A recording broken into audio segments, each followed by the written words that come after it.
Connor, we heard from the Jets' newest QB1, Tim Boyle, on Tuesday. What will be the biggest difference between from Tim and Zach in the system? Yeah, that's the interesting thing, Jeane, because he's not a more physically gifted passer, so why is he going to be any better? And I think what it really comes down to is that he's going to play with a more decisive nature. That ball is going to be where it's supposed to be at the exact point that it's supposed to be there. If one's not open and two's not open, then he's going to be throwing it away. And that quick twitch, that quick decision making, that's going to theoretically help the Jets, who are struggling in the pass rush department. Now, he does have the arm to attack the second and third level of the defense. He does play dangerous, was the word that he used to describe it. But also, I think his understanding of Nathaniel Hackett's playbook is going to help him a lot as well. One person told me basically this guy knows this offense like the back of his hand. So that decision making, that familiarity with Nathaniel Hackett, it could potentially get more production out of this Jets offense, despite the fact that maybe he's not as physically gifted as the guy he's replacing. All right, you talk about the guys replacing Zach Wilson.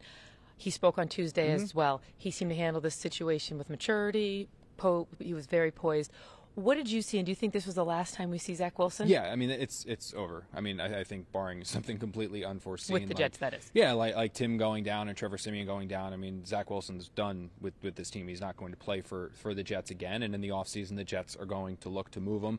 Robert Saleh alluded to that when he spoke to the media on Monday and made this move official. But the Zach Wilson that stood in front of us and talked about all this, he was given opportunities, and there were opportunities there to void himself of the blame. You know, he was asked specifically, do you believe you're the scapegoat? Or because we see the issues on the offensive line. We see the drops at receiver. And he said, no, look, I understand I should have been benched. The offense isn't producing. And if somebody else is going to go in there and get more production, then they should be out there. And I kind of compared the Zach Wilson that we saw and we spoke to today to the one that was out there last year when he got lost. And there was, you know, he was sad. He was in the dumps. He seemed legitimately upset. This was not that same person. Yeah. Like you said, there was a calming nature.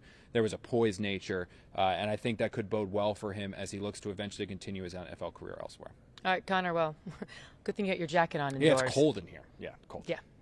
I don't want to make you look silly without one.